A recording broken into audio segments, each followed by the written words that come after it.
Bienvenue au Centre international d'évangélisation, le Jubilé. Nous vous savons nombreux en train de nous suivre pour pouvoir célébrer ensemble cette fête. Depuis le début de cette semaine, nous sommes en train de célébrer la fête de Pâques. C'est la semaine pascale et malgré le contexte sanitaire qui est un peu particulier, mais de pouvoir célébrer notre fête, la fête pascale qui est une fête de délivrance, de libération, où Dieu, dans son amour, a voulu nous arracher du royaume des ténèbres pour nous transporter dans son royaume de lumière. Et dans son amour, il a voulu nous arracher de la puissance de Satan pour pouvoir nous transporter à sa puissance. Oui, que rien ne puisse nous empêcher de célébrer notre fête, de glorifier notre Dieu. Et cette semaine, nous parlons de la révélation de la croix. Et aujourd'hui, c'est un jour particulier, le jour que tout a été accompli, les desseins de Dieu, alléluia, ont été accomplis, les projets de Dieu ont été accomplis. La Bible dit qu'il a formé pour nous des projets de paix et non de malheur, afin que nous ayons un avenir et un avenir face. Oui, les projets de Dieu pour ta vie ont été accomplis en ces jours. Les desseins de Dieu pour ta vie ont été accomplis en ces jours et nous sommes heureux de célébrer la Pâque, de célébrer la croix de Jésus-Christ. Il a porté nos infirmités, il a porté nos souffrances, il s'est chargé de nos douleurs. Alléluia, la Bible dit que par ses meurtrissures, nous avons été guéris. Oui, nous avons la guérison, nous avons le salut parfait de Dieu. Nous avons la délivrance par la mort de Jésus-Christ, mais nous célébrerons aussi la résurrection, car on ne peut pas parler de la mort sans parler de la résurrection, comme on ne peut pas parler de la résurrection sans parler de la mort, la puissance, alléluia, la sagesse, la puissance de la croix, la puissance et sagesse de Dieu. Et nous pouvons lire le passage, le texte biblique, notre texte de base dans l'épître de Paul aux Corinthiens, 1 Corinthiens chapitre 1er, à partir du verset 17. Ce n'est pas pour baptiser que Christ m'a envoyé, c'est pour annoncer l'évangile, et cela sans la sagesse du langage, afin que la croix de Christ ne soit pas rendue vaine, car la prédication de la croix est une folie pour ceux qui périssent, mais pour nous qui sommes sauvés, elle est une puissance de Dieu. Aussi est-il écrit, je détruirai la sagesse des sages, et j'anéantirai l'intelligence des intelligents. Où est les sages? Où est les scribes? Où est le disputeur de ces siècles? Dieu n'a-t-il pas convaincu de folie la sagesse du monde? Car puisque le monde, avec sa sagesse, n'a point connu Dieu, dans la sagesse de Dieu, il a plu à Dieu de sauver les croyants par la prédication. Les Juifs demandent de miracles et les Grecs cherchent la sagesse. Nous prêchons Christ crucifié, scandale pour les Juifs et folie pour les païens, mais puissance de Dieu et sagesse de Dieu pour ceux qui sont appelés tant Juifs que Grecs, car la folie de Dieu est plus sage que les hommes, et la faiblesse de Dieu est plus forte que les hommes.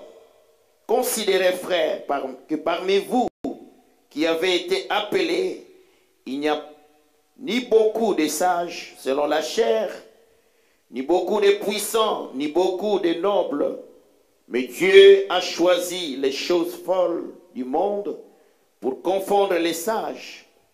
Dieu a choisi les choses faibles du monde pour confondre les fortes. Et Dieu a choisi les choses viles du monde et celles qu'on méprise, celles qui ne sont point, pour réduire en néant celles qui sont, afin que nulle chair ne se glorifie devant Dieu. Or, c'est par lui que vous êtes en Jésus-Christ, lequel, de par Dieu, a été fait pour nous sagesse, justice et sanctification et rédemption, afin, comme il est écrit, que celui qui se glorifie dans le Seigneur. Bien-aimés dans le Seigneur, notre thème, nous l'étudierons au verset, à partir du verset 23. Bien-aimés dans le Seigneur, la croix, c'est une puissance de Dieu. La croix, c'est la sagesse de Dieu. Oui, sagesse de Dieu, parce que cette œuvre de la croix avait été conçue dès le commencement. C'est Dieu lui-même qui a conçu, qui a planifié, qui a préparé et qui a accompli l'œuvre de la croix. C'est la sagesse de Dieu. Bien-aimés dans le Seigneur, oui, nous ne pouvons pas nous glorifier d'être sages, car la sagesse vient de Dieu. La Bible dit, la crainte de l'Éternel, c'est le commencement de la sagesse. Alors que le monde ne pouvait pas concevoir, ne pouvait pas admettre que celui qui s'appelle Dieu puisse monter à la croix, et pouvait trouver cela comme une folie. On dise que le Fils de Dieu, Dieu est mort à la croix. Mais c'est la sagesse de Dieu pour pouvoir confondre les sages de ce monde. Oui, la sagesse ne vient pas du monde. La sagesse vient de Dieu. Corinthiens chapitre 3, verset 18 au verset 19. La Bible dit que nul ne s'abuse lui-même. Si quelqu'un parmi vous pense être sage selon ce siècle, qu'il devienne fou afin de devenir sage, car la sagesse de ce monde est une folie devant Dieu. Aussi est-il écrit, il prend les sages dans leur ruse. Bien-aimés dans le Seigneur, la sagesse de ce monde est une folie devant Dieu. Et Dieu nous dit que celui qui veut devenir sage, qu'il devienne fou. Gloire à Jésus. Oui, bien-aimés dans le Seigneur, la parole de Dieu nous dit que personne ne se glorifie de sa sagesse, que personne ne se glorifie de sa force, que personne ne se glorifie de son intelligence. Dans Jérémie 9, 23 à 24. Mais la Bible nous dit, si quelqu'un veut se glorifier, qu'il se glorifie d'avoir l'intelligence, de connaître Dieu, c'est lui qui est monté à la croix. Si on veut se glorifier, si on peut se permettre de se glorifier, glorifions-nous donc d'avoir la connaissance de Dieu, de connaître celui qui est venu pour sauver l'humanité. Jésus-Christ de Nazareth. Voilà la sagesse de Dieu. La croix est la sagesse de Dieu. Alléluia. Parce que le monde ne pouvait pas connaître Dieu par sa sagesse. Mais il a plu à Dieu de sauver le monde par la prédication de la croix, par la puissance de la croix, par la sagesse de la croix. Dieu a résolu de sauver l'humanité. Et nous sommes sauvés. Jésus s'est crié ce jour-là. Tout est accompli. Le salut est devenu une réalité pour celui qui croit en lui. Pour celui qui donne sa vie à Jésus, le salut est une réalité. Tu es sauvé, tu es délivré de l'emprise des ténèbres. Tu es délivré de l'emprise de Satan. Tu es transporté à son royaume. La Bible dit que c'est le royaume de lumière, l'admirable royaume du Fils de son amour. Et nous sommes devenus enfants de Dieu. Alléluia. En passant par la croix de Jésus-Christ. Gloire à Jésus. Bien-aimé dans le Seigneur, si tu veux être sage, confie-toi au Seigneur Jésus. Si tu veux être sage, crains l'Éternel ton Dieu et il te donnera la sagesse. Si tu veux être sage, tu peux la demander à Dieu. Comme notre aîné dans la foi, alors que Dieu s'est révélé dans sa vie, pour lui demander, pour lui dire, demande tout ce que tu veux et je te le donne. Parlons du roi Salomon. Alléluia. Un chèque en blanc lui avait été donné. Il pouvait lui-même remplir le montant de son chèque. Mais il a choisi de remplir la sagesse. Alléluia. Et Dieu lui a donné, en dehors de la sagesse, en plus de la sagesse, il lui a donné toutes sortes de richesses et de gloire. Bien-aimés dans le Seigneur, quand nous recherchons des choses spirituelles auprès de notre Dieu, Dieu nous ouvre encore d'autres portes, alléluia, de la vie. Et nous pouvons demander la sagesse à Dieu. Par la foi, il nous la donne. La croix, c'est la puissance de Dieu. Comme nous venons de lire dans ces passages de 1 Corinthiens chapitre 1er, du verset 17 au verset 31, la croix, c'est la puissance de Dieu. Dieu a toujours déployé, quand il s'agit de sauver son peuple, Dieu a toujours déployé sa puissance depuis le commencement. Quand Dieu a résolu de sortir Israël de l'esclavage, il avait déployé sa puissance. Il dit à Moïse, j'ai entendu les cris de mon peuple et je suis descendu pour les délivrer. Et c'est par une grande puissance, c'est par une main forte que l'Éternel les a sortis de l'Égypte pour les amener vers la terre promise. Dieu a toujours déployé sa puissance pour délivrer, pour libérer de la captivité. Alléluia. Et cette promesse nous a été donnée depuis le commencement, quand Dieu se révèle. Alléluia. Alors que l'homme venait de commettre un péché, Dieu dit au serpent, la postérité de la femme t'écrasera la tête et tu lui blesseras les talons. Dans Genèse chapitre 3, verset 15. Oui, la postérité de la femme écrasée. Alléluia. C'est par la puissance que la tête du serpent a été écrasée. Alléluia. Et c'est sur la croix que ces choses furent accomplies. La postérité de la femme, c'est Jésus-Christ qui est monté à la croix et qui a écrasé la tête de serpent. Voilà pourquoi nous parlons de la puissance. La croix, c'est une puissance de Dieu.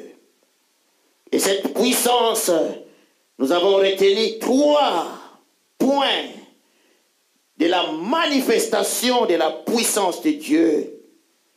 Alléluia. Le premier point que nous avons retenu de la manifestation de cette puissance de Dieu, c'est que par la croix, nous avons la réconciliation avec Dieu. Par la croix, nous sommes réconciliés avec Dieu. Nous qui étions éloignés à cause de nos péchés, nous étions éloignés de Dieu à cause de nos iniquités, à cause de nos péchés. Nous étions éloignés, loin de Dieu. Mais Dieu a trouvé bon par la croix pour nous réconcilier avec lui. Nous pouvons voir cela dans l'épître de Paul aux Éphésiens. Éphésiens chapitre 2. à partir du verset 13. Éphésiens chapitre 2, à partir du verset 13. Je lis au nom de Jésus. Mais maintenant, en Jésus-Christ, vous qui étiez jadis éloignés, vous avez été rapprochés par le sang de Christ, car il est notre paix, lui qui de deux n'en a fait qu'un, et qui a renversé le mur de séparation, l'inimitié, ayant anéanti par sa chair la loi des ordonnances dans ses prescriptions, afin de créer en lui-même, avec les deux, un seul homme nouveau, en établissant la paix, et de les réconcilier l'un et l'autre en un seul corps avec Dieu par la croix, en détruisant par elle l'inimitié. Il est venu annoncer la paix à vous qui étiez loin et la paix à ceux qui étaient près, car par lui, nous avons les uns et les autres accès auprès du Père dans ce même esprit. Bien-aimés dans le Seigneur, Dieu est venu chercher à nous réconcilier avec lui, à rétablir la paix. Cette paix qui avait été brisée à cause du péché. Dieu est venu nous réconcilier pour rétablir la paix. Et cette réconciliation avec lui nous donne la possibilité de nous tenir devant sa présence. Alléluia. Cette réconciliation nous donne, alléluia, les privilèges d'accéder dans sa présence, de nous présenter auprès de lui. Et quand nous nous présentons devant notre Dieu, nous pouvons lui ouvrir nos cœurs pour, alléluia, l'adorer, le célébrer, le louer, l'exalter. Mais aussi nous pouvons nous présenter avec nos dossiers, avec nos demandes.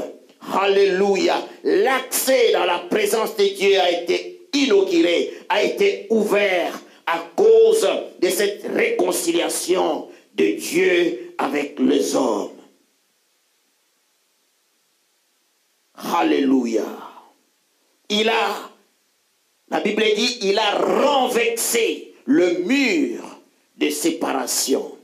Et non seulement qu'il l'a renversé, mais il l'a détruit. Le mur de séparation, c'est-à-dire l'inimitié. Il a détruit l'inimitié. Il a détruit le mur de séparation. Tout ce qui nous séparait avec lui, l'Éternel a renversé ces murs. Il a détruit ces murs pour nous donner un accès libre dans sa présence. Et nous pouvons bénéficier de toutes sortes de grâces quand nous nous présentons devant notre Dieu. Quand il nous accepte dans sa présence, il est merveilleux notre Dieu. Cette réconciliation avec nous a créé un homme nouveau. L'homme ancien est tombé. Et voici, alléluia, nous sommes nés de nouveau. Nous avons une nouvelle identité. Nous avons une nouvelle nature. Par cette réconciliation, la Bible dit, si quelqu'un est en Christ, il est devenu une nouvelle créature. Les choses anciennes sont passées. Voici, toutes choses sont devenues nouvelles. La puissance de la croix nous offre cette réconciliation. Mais tout ce que Dieu fait, c'est pour aussi nous servir d'exemple. Alléluia. Dieu te demande, toi qui ne l'as pas encore connu, toi qui ne l'as pas encore accepté comme ton Seigneur, comme ton Sauveur, Dieu te demande de te réconcilier, d'ouvrir ton cœur avec lui et qu'il puisse prendre la place. Alléluia. Croire simplement à l'œuvre de la croix. Oui, bien-aimés dans le Seigneur, nous pouvons nous réconcilier avec Dieu et l'Éternel veut que nous puissions aussi chercher, alléluia, à nous réconcilier les uns avec les autres. La Bible dit, recherchez la paix avec tous et la sanctification sans laquelle personne ne verra le Seigneur. Bien-aimés dans le Seigneur, les conflits ne peuvent nous amener nulle part. Christ revient bientôt. Et dans l'état des conflits, tu risques de rater le rendez-vous glorieux avec le Seigneur si tu demeures dans cet état de conflit, dans cet état de querelles, de disputes, dans cet état d'animosité, de méchanceté, de refus de pardon, dans cet état, tu peux rater le grand rendez-vous avec le Seigneur. Et si nous sommes des enfants de Dieu, nés de nouveau, alléluia, créés, alléluia, à l'image de Dieu, alléluia, alléluia, des hommes nouveaux que le Seigneur est venu créer par sa croix, nous devons nous libérer et libérer les pardons et nous réconcilier, alléluia, et l'Éternel ne manquera pas de nous bénir, de nous ouvrir les portes de toute grâce, de bénédiction, si nous le faisons, bien-aimés dans le Seigneur. Et nous pourrons aussi, alléluia, rentrer dans la gloire de Dieu quand il viendra. Bien-aimés dans le Seigneur, la puissance, l'autre point que nous avons retenu de la puissance de la croix, c'est la justification. La justification nous a été donnée. Et nous pouvons lire Colossiens chapitre 2, verset 14.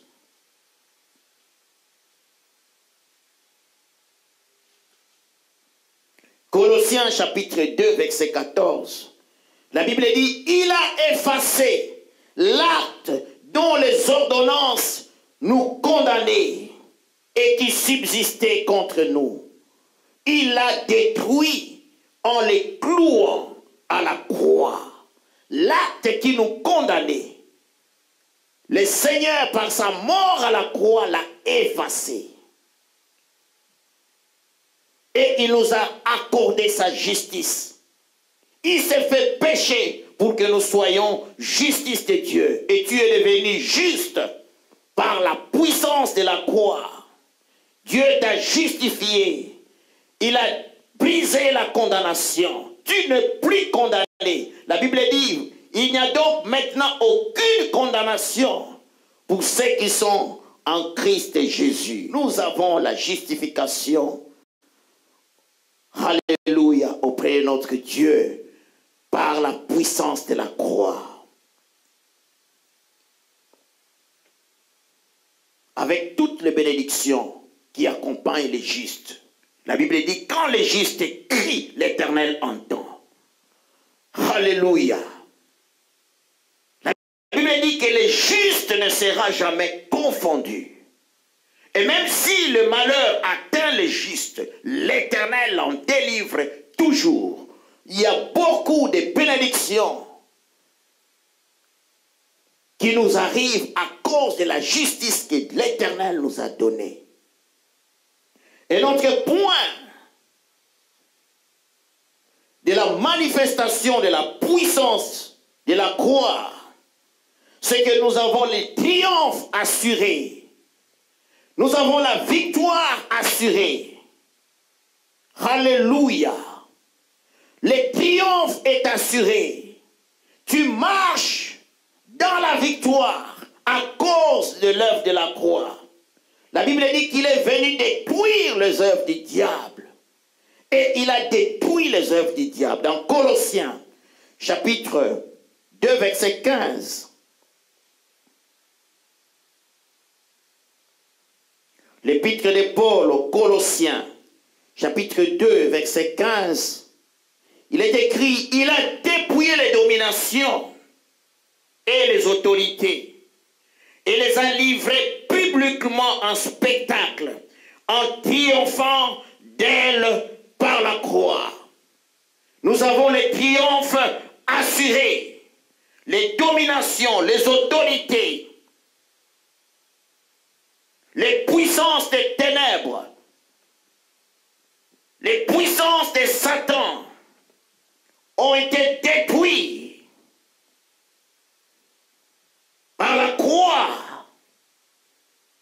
nous avons les triomphes assurés.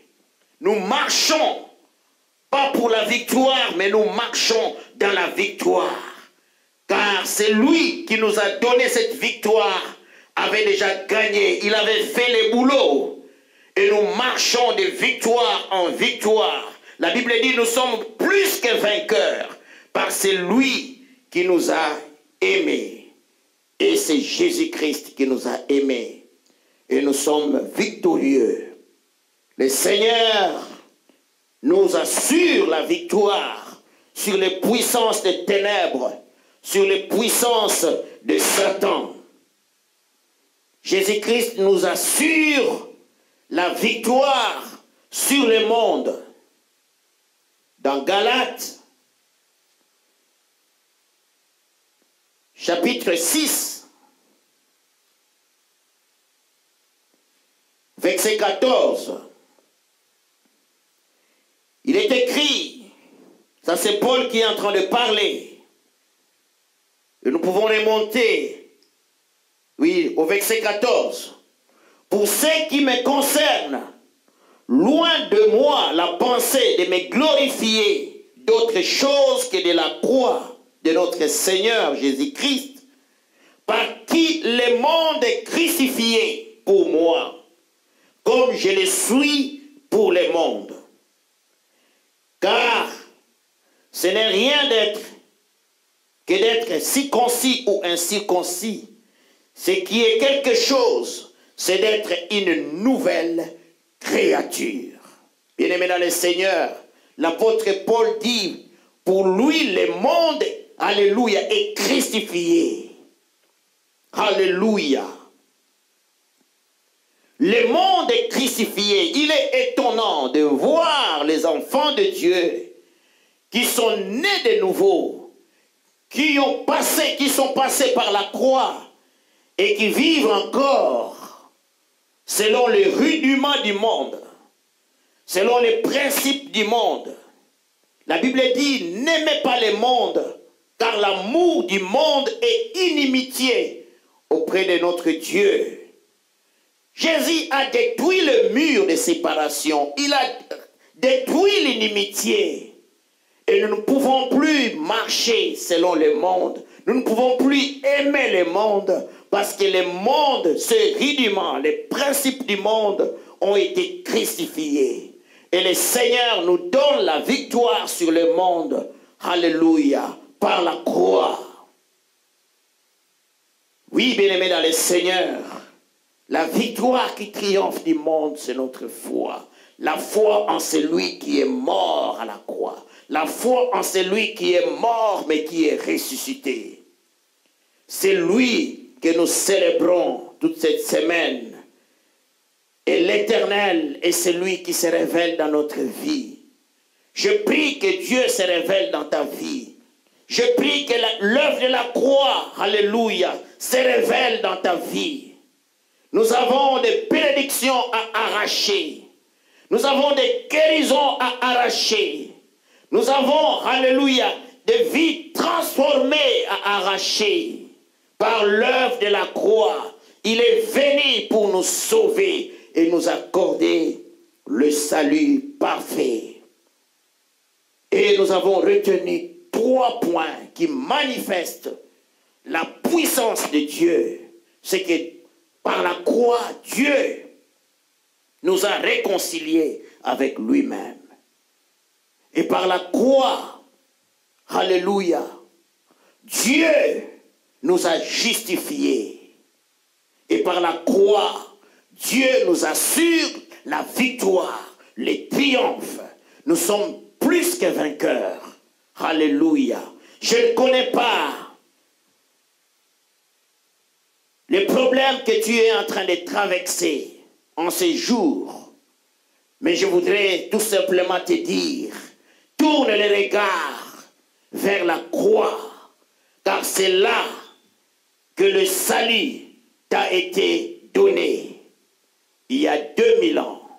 Tourne seulement le regard vers la croix. Regarde à celui qui est mort pour toi. Alléluia. La Bible dit que dans le désert, Dieu avait demandé à Moïse d'élever un serpent des reins. Et tout celui qui regardait vers les serpents et qui était mordu par les serpents voyait sa vie, alléluia, sauvée. Alléluia. Et aussi Christ est élevé. Christ est monté à la croix. Celui qui regarde vers, alléluia, alléluia, la croix est sauvé. Aura la vie sauve. Peut-être que c'est un problème de santé, mais par ses maîtressures, il nous a accordé la guérison. Peut-être que c'est un problème sentimental, mais l'Éternel pouvoir a pourvu à tous les besoins à la croix, car il s'est écrié, tout est accompli. Tout est accompli. Alléluia. Pour toi et pour moi, le Seigneur a tout accompli. Le dessein de Dieu, le projet parfait de Dieu. Alléluia. Accompli pour toi et pour moi. Voilà pourquoi je nous invite à regarder vers la croix, à tourner nos regards vers la croix, car la croix, c'est la puissance et la sagesse de Dieu. Tendre Père, je te bénis pour ce message. Merci parce que tu es fidèle pour te révéler à ton peuple, pour te révéler dans la vie de mon frère, de ma sœur, qui a entendu ces messages. Glorifie ton nom, Seigneur. Manifeste ta puissance. Alléluia. Pour guérir, pour visiter ton peuple et pour nous conduire à la gloire. Tu es notre Dieu. Tu es la solution à tous nos problèmes et nos regards se tournent vers toi. Merci parce que tu te révèles dans cette assemblée du jubilé. Merci parce que tu te glorifies au milieu de nous, Seigneur notre Dieu. Et tu nous soutiens par ta main triomphante. Et tu nous conduis dans ta gloire. Nous bénissons ton nom. Nous bénissons ta parole. Ta parole est la vérité. Sanctifie ta parole dans nos cœurs. Dans le nom de Jésus, nous avons ainsi prié. À la gloire du Père. Amen.